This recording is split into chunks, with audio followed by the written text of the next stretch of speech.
मैं अखिल स्वामी the public India में आपका हार्दिक स्वागत करता हूं। और आज जो विषय मैंने आप लोगों के सामने प्रस्तुत करने का सोचा है वो ये है कि राम मंदिर का उद्घाटन माननीय मोदी जी करने वाले हैं और एक भव्य कार्यक्रम का आयोजन है और उसमें बहुत बहुत वीआईपीज आएंगे, बहुत बड़ा आयोजन होगा, पूरे विश्व में उसका प्रचार होगा। तो कुछ ऐसे नैतिक प्रश्न हैं, ऐसे सनातन धर्म से संबंधित प्रश्न हैं, ऐसे एक धर्मनिरपेक्ष और एक लोकतांत्रिक देश के प्रश्न हैं जो मैं पूछना चाहता था।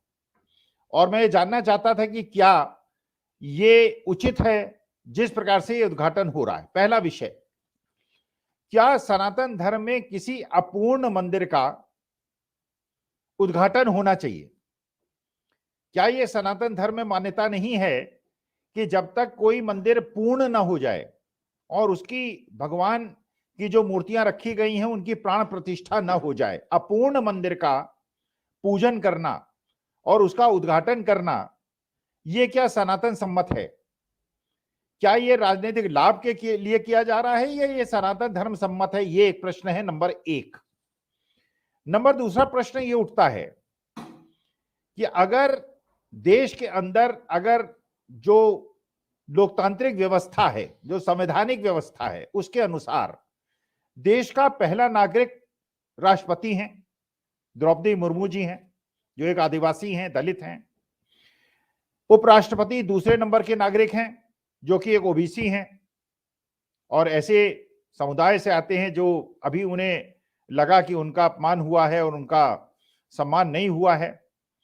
तो क्या यह उचित नहीं था कि राष्ट्रपति द्रौपदी मुर्मू जी को से उद्घाटन कराया जाता और जगदीप धनखड़ जी से उद्घाटन कराया जाता? जैसे जो संसद भवन बना, जो एक प्रकार से लोकतांत्रिक मंदिर है, उसका भी उद्घाटन हुआ, उसका भी शिलान्यास हुआ। जो भी हुआ वो माननीय प्रधानमंत्री जी ने किया, जो श्रेष्ठता के अनुसार तीसरे स्थान पे आते हैं देश की नागरिक श्रेष्ठता के संदर्भ में। पहले में राष्ट्रपति, दूसरे में उपराष्ट्रपति और तीसरे में माननीय मोदी जी। तो न तो संसद में एक आदिवासी राष्ट्रपति को अधिकार मिला कि वो उद्घाटन करें या उसका शिलान्यास करें, न उपराष्ट्रपति को मिला तो प्रधानमंत्री ने उसका उपयोग किया। इसी प्रकार से क्या यह उचित होता कि जो राम मंदिर का उद्घाटन होता वो एक राष्ट्रपति या उपराष्ट्रपति द्वारा होता, जो दोनों हिंदू हैं? ऐसा नहीं है कि वो विधर्मी हैं, वो हिंदू धर्म के नहीं है या सनातन धर्म के नहीं है, क्योंकि मुर्मू जी भी, माननीय महामहिम मुर्मू जी भी एक हिंदू हैं, सनातनी हैं, और जो उपराष्ट्रपति हैं वो भी मुर्मू सनातनी हैं और हिंदू हैं। लेकिन उद्घाटन करेंगे माननीय मोदी जी एक अपूर्ण मंदिर का, जो अभी पूर्ण तरह बना भी नहीं है। इसके बाद अगला प्रश्न उठता है कि क्या राम मंदिर का उद्घाटन करने का अधिकार या शिलान्यास जब हुआ उसका अधिकार उन व्यक्तियों को नहीं था जिन्होंने राम मंदिर बनाने के लिए संघर्ष किया? अगर आप यात्रा देखें, सबसे अधिक अगर संघर्ष किसी ने नहीं किया, जिनका नाम आज भी हमें याद आता है, तो माननीय लालकृष्ण आडवाणी जी का आता है, मुरली मनोहर जोशी जी का आता है। क्योंकि आपको याद होगा जब यात्रा निकला करती थी तो उस रथ में सबसे प्रोमिनेंट प्लेस पे हुआ करते थे आडवाणी जी, उसके बाद होते थे मुरली मनोहर जोशी जी और मोदी जी भी होते थे। लेकिन जो संघर्ष किया था, जो चेतना जागृत की थी, वो आडवाणी जी ने की थी। लेकिन जैसे पता चला कि चंपक राय जी ने आडवाणी जी से भी ये कहा और जोशी जी से भी ये कहा कि आपके आने की कोई आवश्यकता नहीं है, और मोदी जी की ही जो फोटो फ्रेम में फोटो होनी चाहिए वो माननीय मोदी जी की होनी चाहिए। तो क्या ये उचित है?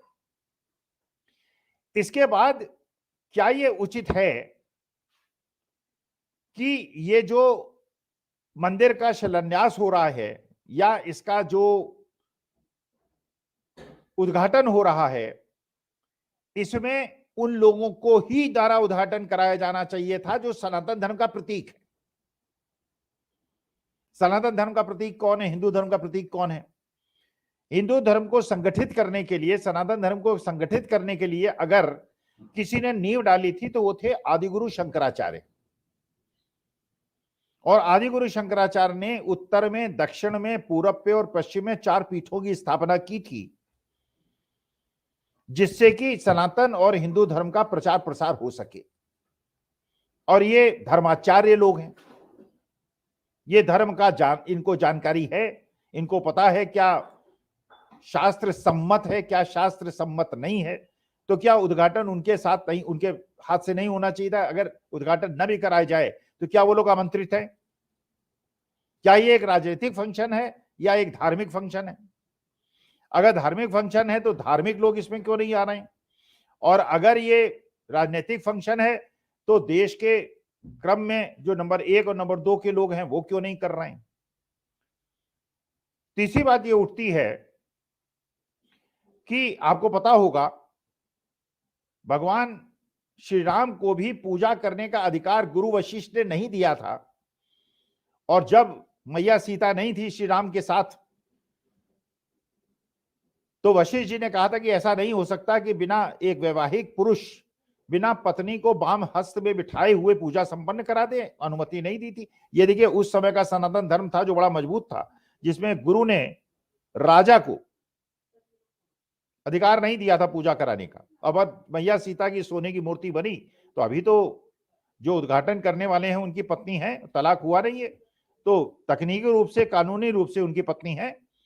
तो क्या ये उचित नहीं होगा कि उनकी पत्नी को, जसोदा बहन को बुलाया जाए, और जिससे कि जो परंपरा रखी थी मर्यादा पुरुषोत्तम श्री राम ने, गुरु वशिष्ठ ने, और जो हम लोगों को शिक्षा दी थी और सीख दी थी, उस सीख का पालन करते हुए क्या यह उचित नहीं है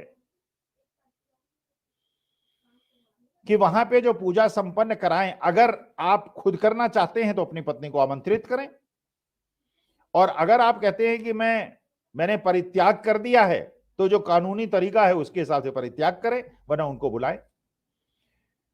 इसके अलावा यह प्रश्न उठता है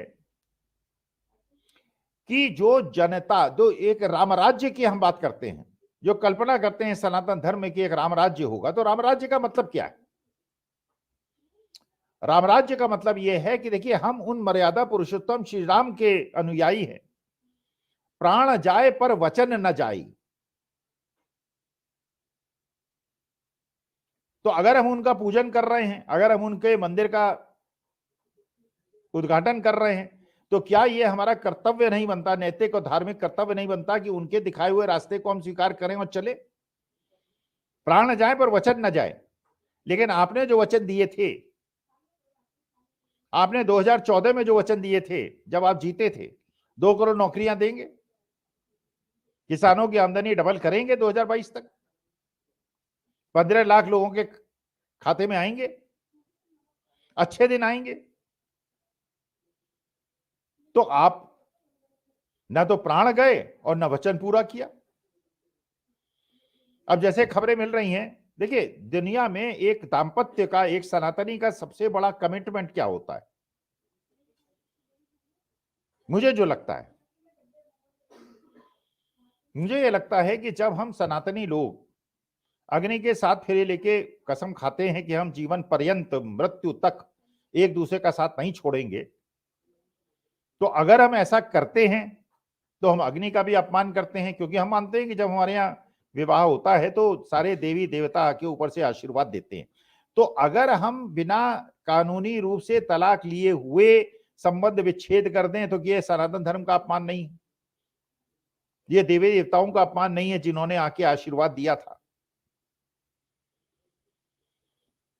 तो ये प्रश्न है कि ये जो एक प्रकार का राजनीतिक फंक्शन हो रहा है, और समय से पूर्व इसलिए हो रहा है क्योंकि हो सकता है कि जिस दिन ये उद्घाटन हो उसके अगले दिन चुनाव की घोषणा हो जाए और पूरे विश्व के लोगों के दिमाग से ये उतर जाए कि उनके जो मूल समस्याएं हैं, महंगाई उनकी मूल समस्या है, बेरोजगारी उनकी मूल समस्या है, धान की मूल जो एमएसपी मिलनी है वो मूल समस्या है, जो किसानों की समस्या है, जो पहलवानों की समस्या थी जिसके लिए वो संघर्ष करते रहे और आज की तारीख में पदक लौटा रहे हैं, अपने पुरस्कार लौटा रहे हैं, पीड़ित मन से लौटा रहे हैं, आंखों में आंसू ला के लौटा रहे हैं, उससे लोगों का दिमाग भटक जाए। तो क्या ये उचित नहीं है कि जो जो आपने वादे किए थे, अगर आप भगवान श्री राम के भक्त हैं तो आपको उन वादों को पूरा करना चाहिए। उन वादों के लिए आपको, ये एक प्रकार से ये आपका वचन था, ये आपका गारंटी थी। क्या ये गारंटी नहीं थी? 2 करोड़ नौकरियां देंगे। आज स्थिति क्या है नौकरियों की? जिस प्रकार से सरकारी संपत्तियों को आप एक विशेष ग्रुप को दिए देते चले जा रहे हैं, जिस प्रकार से शिक्षा का निजीकरण कर रहे हैं, जिस प्रकार से चिकित्सा व्यवस्था का निजीकरण कर रहे हैं, क्या ये गरीब और मध्यम वर्ग के लिए संभव भी है कि वो अपने बच्चों को पढ़ा पाएगा? अगर पढ़ने के बाद भी उनको नौकरी नहीं मिलेगी तो उनके दिल पे क्या बीतेगी? घर में कोई बीमार पड़ेगा तो जमीन जायदाद जिनके पास है वो तो चलिए बेच भी देंगे, जिनके पास नहीं है वो क्या बेच के चिकित्सा करवाएंगे? तो जो लोगों की मूल समस्याएं हैं, अगर ये न्याय उनको नहीं मिलेगा तो क्या ये कल्पना करते हैं आज भगवान श्री राम होते, आज राम राज्य होता और वो बेटियां गुहार करती जिन्होंने देश का सम्मान बढ़ाया था, तिरंगा अपने सीने पे लपेट के वो पूरे पेविलियन में दौड़ी थी, उनकी आवाज ना सुनी जाती? उनसे कहा जाता कि तुम्हें न्याय मिलेगा और न्याय ना मिलता? किसान जब 13 महीने दिल्ली के चारों तरफ बैठे थे और जिस प्रकार से उन्होंने 13 महीने गर्मी में, बरसात में, जाड़े में अपना जीवन काटा था और उनसे वादा किया गया था, उन्हें कुछ कमिटमेंट दिए गए थे, उन्हें वो आश्वासन दिए गए थे, वो आश्वासन तो नहीं पूरे हुए। जैसे सुना जा रहा है राजस्थान के अंदर जो चिरंजीवी योजना है उसके रजिस्ट्रेशन बंद हो गए। लेकिन माननीय मोदी जी, आपने तो ये कहा था राजस्थान चुनाव के पहले अशोक गहलोत की जितनी भी योजनाएं वो बंद नहीं होंगी। क्या ये भगवान श्री राम की परंपरा पे चलना इसको माना जाएगा? क्योंकि वो तो मर्यादा पुरुषोत्तम ने कहा था प्राण जाए पर वचन न जाए। 450 पे सिलेंडर देने का वादा किया था। क्या मध्य प्रदेश में लाडली बहन योजना का पैसा महिलाओं को मिल रहा है? क्या ये वादा खिलाफी नहीं है? क्या ये मर्यादा पुरुषोत्तम श्री राम का जो मूल मंत्र था प्राण जाए पर वचन ना आए उसका निर्वहन है? क्या ये सच है कि छत्तीसगढ़ के अंदर आपने कहा था क्या 31 रुपए का धान खरीदेंगे? क्या मध्य प्रदेश छत्तीसगढ़ में 31 रुपए का धान खरीदा जा रहा है? क्या 1800-1900 में नहीं खरीदा जा रहा है? क्या 450 का सिलेंडर केवल राजस्थान और छत्तीसगढ़ में आप देंगे, हम उत्तर प्रदेश हरियाणा वालों को नहीं देंगे? क्या जब भगवान श्री राम आज अगर होते तो धर्म और जाति को देखकर, छूत अछूत देखकर न्याय देते? क्या भगवान श्री राम के जमाने में जिन्होंने शबरी के झूठे बेर खाए थे और केवट को गले लगाया था, उस जमाने में आदिवासियों के चेहरे पे पेशाब किया जा सकता था?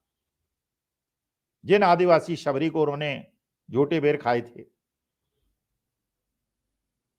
क्या दूसरे धर्म को मानने वाले या आपके विचारों से अलग रहने वालों को केवल इस आधार पर दंडित किया जाता कि उनसे विचार आपसे नहीं मिलते थे? क्या ये भगवान श्री राम करते?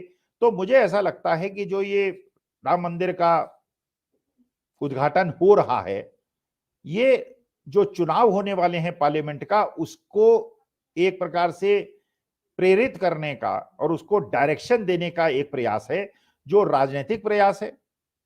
और ये राजनीतिक जो आपका प्रयास है, ये न तो सनातन धर्म सम्मत है, न हिंदू धर्म सम्मत है, क्योंकि सनातन धर्म जो हिंदू धर्म है, जो स्वामी विवेकानंद ने शिकागो के भाषण में कहा था और पूरे विश्व को बताया था कि ये, उन्होंने कहा था कि I am proud to be from a country and I am a proud Hindu who believes in, लोगों को आत्मसात करना, लोगों को गले लगाना, लोगों के दुख में शामिल होना, ये हिंदुत्व है।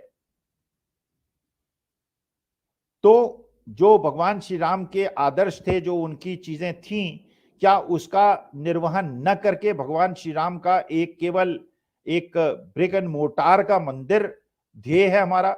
या हम ये चाहते हैं कि जो राजा है, जो पंच है, जो शिक्षक है और जो वैद्य है, वो निर्विकार रूप से बिना किसी पक्षपात के अपनी प्रजा का ध्यान रखे? प्रजा चाहे उसके विचारों से सहमत हो या ना हो, लेकिन उसका ये नैतिक मौलिक कर्तव्य है कि सबको अधिकार दे, सबकी बात सुने, सुने ज्यादा बोले कम, और द्विपक्षीय संवाद करे, डायलॉग करे, मोनोलॉग न करे, क्योंकि अगर मोनोलॉग होगा तो ये लोकतांत्रिक व्यवस्था के खिलाफ होगा और इससे जो जनता की आवाज है आप तक नहीं पहुंचेगी और आप केवल मन की बात करेंगे और आपके मन की बात जनता को समझ में नहीं आएगी, क्योंकि आपने जो मन की बात की है वो जनता के मन की बात सुने बिना की है। इसलिए ये एक भारत जैसा देश, एक विशाल देश, एक विविधता वाला देश, अलग अलग धर्म संप्रदाय और पंथों वाला देश, भगवान श्री राम का देश, ऐसा जो कल्पना श्री राम ने की थी और जो भगत सिंह ने और अशफाक उल्लाह खां ने और सुखदेव ने और राजगुरु ने और चंद्रशेखर आजाद ने की थी, मेरे ख्याल से उसके लिए कुछ परिवर्तन करने की आवश्यकता होगी। और वहां पे जब भगवान से प्रार्थना की जाए तो वहां पे ये प्रार्थना की जाए कि धार्मिक सद्भाव, समभाव, प्यार मोहब्बत देश में बढ़े, देश में मोहब्बत बढ़े और नफरत घटे। बहुत बहुत धन्यवाद, शुक्रिया।